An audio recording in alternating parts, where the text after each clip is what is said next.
Hello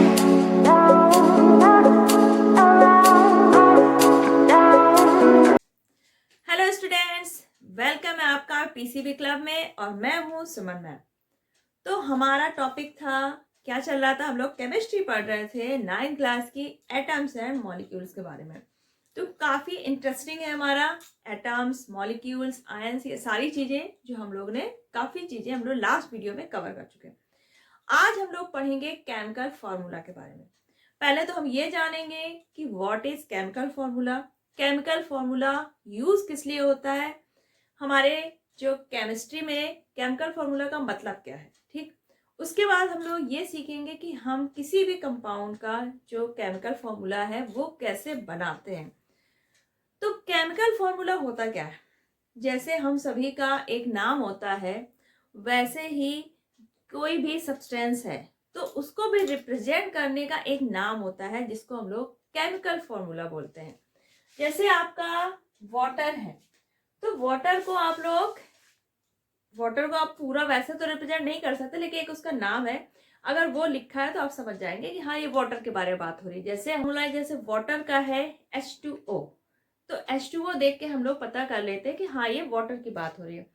अब H2O पूरे water का एक मॉलिक्यूल है, वो पूरे वाटर को रिप्रेजेंट कर रहा है, जैसे कि हमारा नाम हमको रिप्रेजेंट करता है।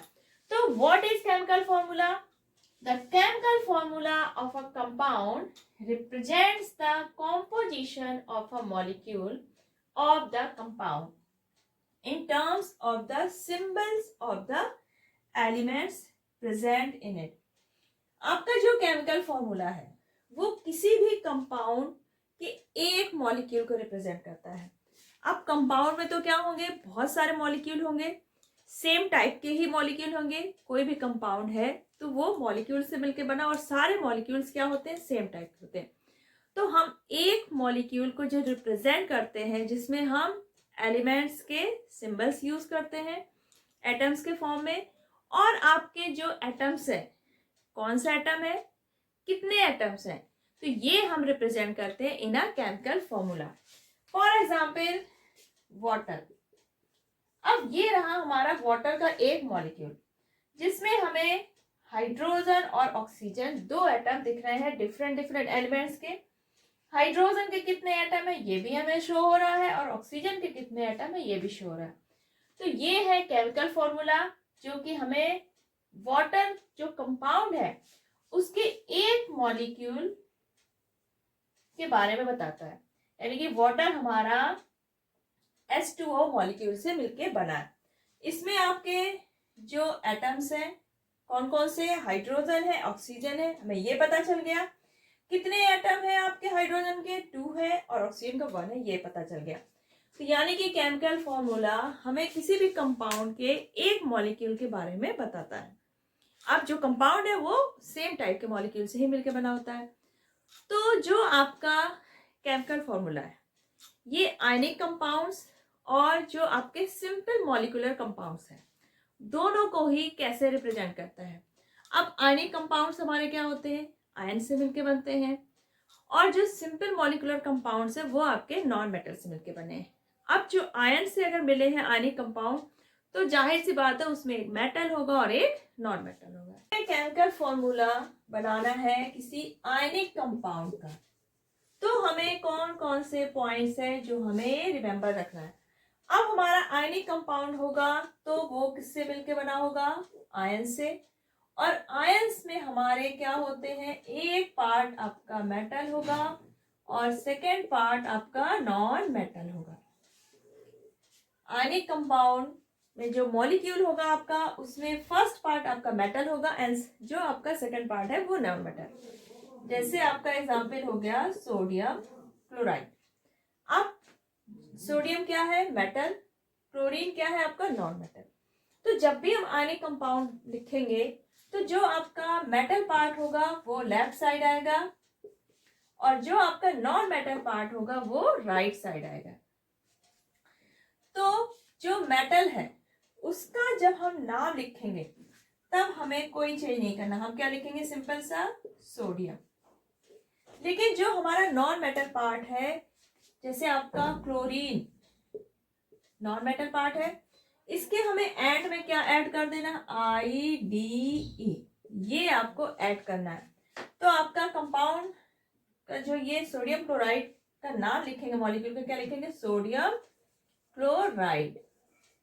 आपका जो नॉन मेटल पार्ट है इसके एंड में आपको IDE लगाना है। जैसे आपका हो गया लेड सल्फाइड, मैग्नीशियम क्लोराइड, यानी कि आपको नॉन मेटल वाले पार्ट में IDE एंड में ऐड करना है।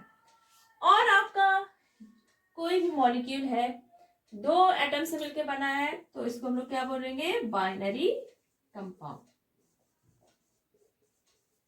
तो ये तो हो गए हमारे आयनिक कंपाउंड। अब बात आते हैं आपके simple molecular compound. Simple molecular compound, अब जो हमारे सिंपल मॉलिक्यूलर कंपाउंड है ये मिलके बनते हैं नॉन मेटल से। ठीक है, ये किससे मिलके बने हैं, नॉन मेटल से। तो यहाँ पर नॉन मेटल में भी क्या होंगे, 2 एटम्स हो सकते हैं अलग अलग या 3 हो सकते हैं। तो नॉन मेटल कैसे हमारे किसी भी फॉर्मूले में रखे जाएंगे, तो इसको डिसाइड करने का टर्म, डिसाइड करने का जिम्मा आता है इलेक्ट्रोनिगेटिविटी के। जो आपकी इलेक्ट्रोनिगेटिविटी है ये है क्या, अब आपका जो मॉलिक्यूलर कंपाउंड बना, जैसे आपका हो गया हाइड्रोजन क्लोराइड। अब यहाँ पे हाइड्रोजन क्लोराइड में दोनों ही हमारे क्या है, नॉन मेटल। अब यहाँ पे कौन सा एटम पहले रखना है कौन सा बाद में, ये डिसाइड होती है हमारी इलेक्ट्रोनिगेटिविटी से। इलेक्ट्रोनिगेटिविटी है क्या, किसी भी एटम की पावर है कि वो कितने पावर से किसी इलेक्ट्रॉन को अपनी तरफ अट्रैक्ट करता है। अब 2 यहाँ पे हमारे जो हाइड्रोजन और क्लोरीन दोनों एटम एक बॉन्ड के थ्रू क्या हुए हैं, जुड़े हुए हैं। तो दोनों एटम्स के बीच क्या होगी, लड़ाई होगी कि कौन कितनी तेज से अपनी तरफ पावर से इलेक्ट्रॉन को अपनी तरफ अट्रैक्ट करता है। तो जो जितने पावर से इलेक्ट्रॉन को अपनी तरफ अट्रैक्ट करेगा उसकी इलेक्ट्रोनेगेटिविटी ज्यादा होगी, और जिसकी इलेक्ट्रोनेगेटिविटी ज्यादा होगी उसको हम लोग बाद में रखेंगे, उसको हम लोग ट्रीट करेंगे एज अ नॉन मेटल। और जिसकी इलेक्ट्रोनेगेटिविटी कम होगी उसको हम लोग मेटल की तरह ट्रीट करेंगे और उसको हम लोग पहले पोजीशन दे देंगे। तो हाइड्रोजन और क्लोरीन में जो क्लोरीन है आपका ये है मोर इलेक्ट्रोनेगेटिव, क्योंकि ये ज्यादा फोर्स से इलेक्ट्रॉन को अपने तरफ अट्रैक्ट करेगा, और हाइड्रोजन आपका हो गया लेस इलेक्ट्रोनेगेटिव। तो हाइड्रोजन को हम लोगों ने पहले रखा और क्लोरीन को बाद में, तो इसको हम लोग क्या नाम बोलेंगे, हाइड्रोजन क्लोराइड। अब यहाँ पर जब हमारा हाइड्रोजन होता है तो हाइड्रोजन हमारा 2 है नंबर में, तब हम इसको बोलेंगे क्या, हाइड्रोजन सल्फाइड। यानी कि हाइड्रोजन आपका स्टार्टिंग में है और इसका नंबर 2 है, 3 है, तो यहाँ पर हम डाई या ट्राई ऐसा कुछ नहीं बोलेंगे, हम सिंपल क्या बोलेंगे, हाइड्रोजन सल्फाइड। लेकिन अगर जो आपका सेकंड वाला पार्ट है नॉन मेटल, अगर इसके नंबर हमारे डबल होते हैं तो बोलेंगे डाई। जैसे आपका है CO, अब यहाँ पे जो ऑक्सीजन है वो ज्यादा इलेक्ट्रोनेगेटिव है, कार्बन हमारा लेस इलेक्ट्रोनेगेटिव है, यानी कि इनके बीच जो बॉन्ड बना है इलेक्ट्रॉन की शेयरिंग करके, तो ऑक्सीजन उन इलेक्ट्रॉन को ज्यादा पावरफुल अपने तरफ अट्रैक्ट करेगा कंपेयर टू कार्बन। तो हम इसको टर्म देंगे कार्बन मोनो ऑक्साइड। अगर अब यही हो जाता है CO2 तो क्या बोलेंगे, carbon dioxide. CO3 carbon trioxide. CCl4 carbon tetrachloride. PO या PCl5 तो क्या बोलेंगे, फास्फोरस पेंटाक्लोराइड। लास्ट में IDE जुड़ना ही जुड़ना है, लेकिन आपका जो ये डाई ट्राई टेट्रा पेंटा ये परफिक्स आपका ऐड हो जाएगा। तो इस तरह से हम केमिकल फॉर्मूला बनाते हैं किसी भी सिंपल मॉलिक्यूलर कंपाउंड्स का। कंपाउंड्स दिए हैं जो कि नॉन मेटल से मिलकर बने हैं। ये सिंपल मॉलिक्यूलर कंपाउंड्स हैं नाइट्रोजन और ऑक्सीजन के। अब अगर हमारे दो नॉन मेटल डिफरेंट टाइप के कंपाउंड्स बनाते हैं, जैसे आपका नाइट्रोजन ऑक्सीजन एक एक एटम मिलकर भी बना रहे हैं, नाइट्रोजन का 1 एटम, ऑक्सीजन का 2 एटम, नाइट्रोजन के 2 एटम, ऑक्सीजन का 1 एटम, तो डिफरेंट डिफरेंट कॉम्बिनेशन अगर दे रहे हैं, तब यहाँ पर हमें पहला आपका एटम है या फिर बाद वाला, दोनों का ही हमें नंबर देना पड़ेगा कि कितने एटम्स इसमें प्रेजेंट है।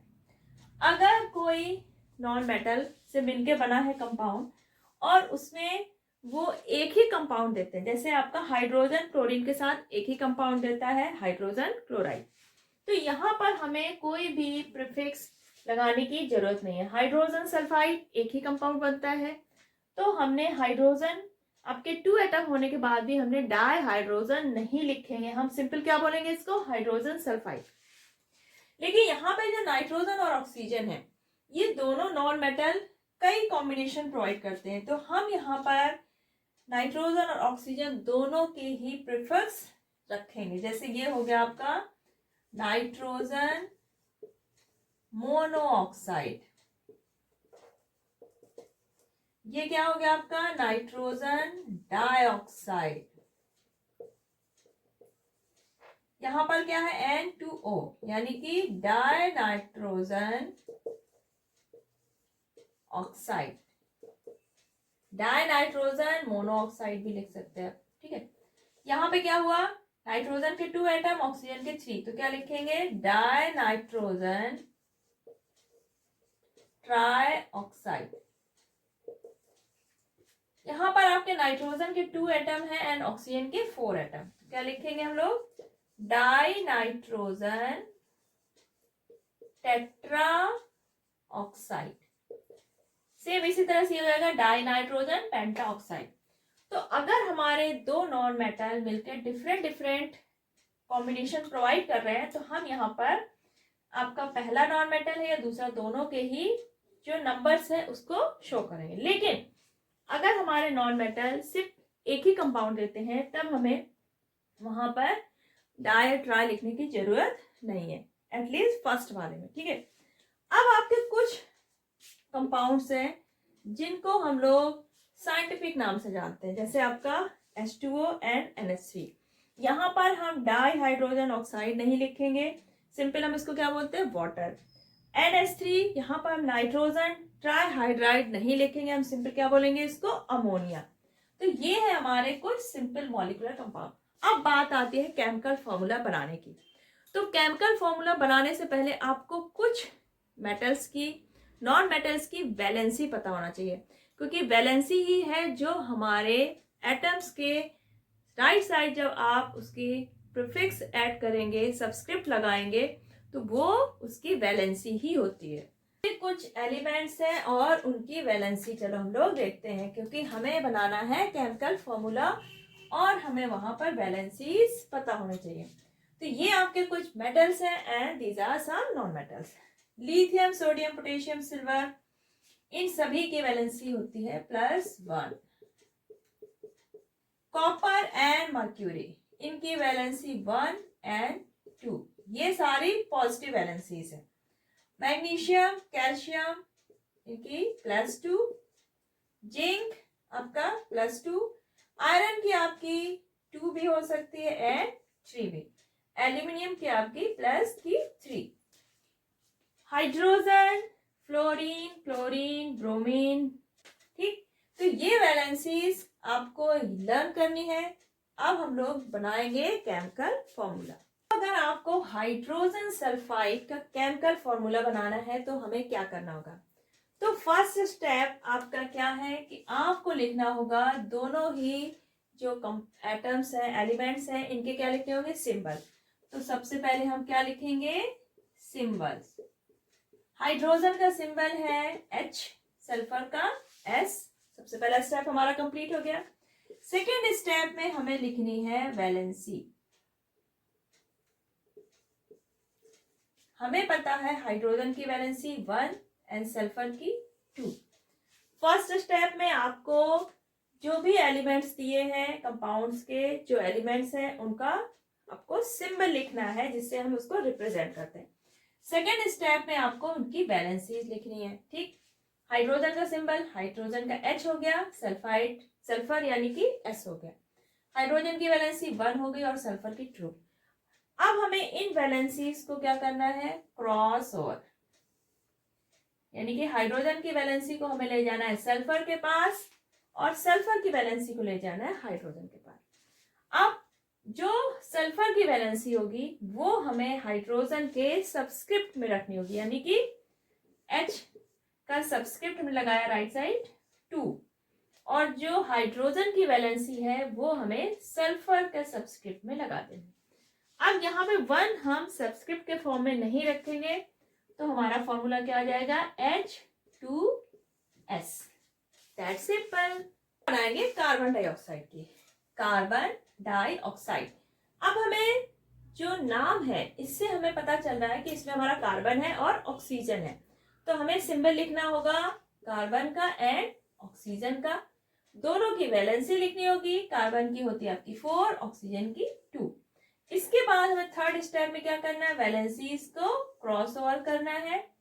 सी के सबस्क्रिप्ट में क्या आया 2, ऑक्सीजन का सबस्क्रिप्ट क्या हो गया आपका 4। अब यहाँ पे हम C2O4 इसको और सिंप्लीफाई करके क्या कर सकते हैं हम लोग, 2 अगर हमने कॉमन लिया तो यहाँ पे केवल C बचा और ये हो गया आपका CO2, formula of carbon dioxide. हमें बनाना है केमिकल फॉर्मूला सोडियम क्लोराइड का, तो हमें सोडियम और क्लोराइड यानी कि क्लोरीन का लिखना होगा सिंबल। सोडियम का क्या हुआ हमारा Na, क्लोरीन का हो गया आपका Cl। अब हम लिखेंगे इसकी वैलेंसी 1 1, दोनों की वैलेंसी 1 होती है।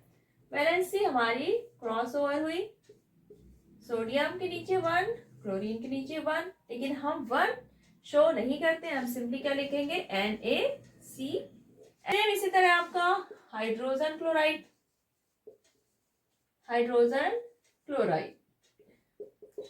सोडियम की जगह क्या आ जाएगा आपका हाइड्रोजन। हाइड्रोजन की वैलेंसी भी 1 होती है, क्लोरीन की 1, तो आपका क्या बन जाएगा हाइड्रोजन क्लोराइड। तो इस तरह से आपको केमिकल फॉर्मूला बहुत ही इजीली बनाना है, कोई इसमें कोई मैथ्स नहीं है, कोई ट्रिक्स नहीं है। सिंपल आपको सबसे पहले सिंबल लिखना है, उसका वैलेंसी लिखना है, वैलेंसीज को क्रॉस ओवर करना है, और जो भी वैलेंसीज हैं एक दूसरे की वैलेंसी दूसरे एटम के सबस्क्रिप्ट पे रख देना है और आपका केमिकल फॉर्मूला फटाफट तैयार हो जाएगा। वैलेंसी के बेस पे आपको एक क्वेश्चन सॉल्व करवाते हैं। एक कोई एलिमेंट है एक्स है, कोई हमें नहीं पता कौन है, ठीक है, उसकी 2 वैलेंसीज है, यानी कि वो 2 वैलेंसीज शो करता है, कभी 3 कभी 5। तो हमें उसका ऑक्साइड्स बनाना है, यानी कि जब उसकी वैलेंसी 3 होती है तब उसका ऑक्साइड कैसे बनेगा, जब उसकी वैलेंसी 5 है तब कैसे बनेगा। तो सबसे पहले हम देखते हैं जब उसकी वैलेंसी 3 है, तो यहाँ पर हमारा जो कंपाउंड है उसमें एक जो आपका एटम होगा वो क्या होगा X, तो ये हो गया हमारा सिंबल जो हमें X दिया है। सेकेंड एटम हमारा क्या होगा जिसका सिंबल ऑक्साइड बनाना है, यानी कि ऑक्सीजन होगा। अब वैलेंसी के बाद आती है, तो पहले हम वैलेंसी इसकी 3 लेंगे, ऑक्सीजन की वैलेंसी हमें पता है 2, वैलेंसी हमने क्रॉस ओवर की, आपका क्या बना X2O3, यानी कि जब हमारे X जो आपका एलिमेंट है इसकी वैलेंसी 3 है तब ऑक्सीजन के साथ ये मिलके कैसा कंपाउंड बनाएगा X2O3। अब अगर वैलेंसी हमारी 5 हो जाती है, XO वैलेंसी 5, ऑक्सीजन की हमारी सेम रहेगी 2, वैलेंसी हमने क्रॉस ओवर की, क्या हुआ आपका X2O5, तब हमारा कंपाउंड क्या बनेगा X2O5। तो इस तरह से हमने X के दोनों कंपाउंड्स बना दिए विद ऑक्सीजन। अब अगर हमसे पूछा जाए कि ये आपका जो X2 है ये कौन सा एलिमेंट हो सकता है, तो हमें पता है जो हमारा फास्फोरस है ये वैलेंसी 3 शो करता है और कभी कभी 5 भी शो करता है। इस तरह से हमारा ये क्या हो सकता है आपका फास्फोरस P2O3 एंड P2O5। आज के इस वीडियो में हमने मॉलिक्यूलर कंपाउंड्स का केमिकल फॉर्मूला बनाना सीख लिया। अब बात आती है आपके आयनिक कंपाउंड्स की।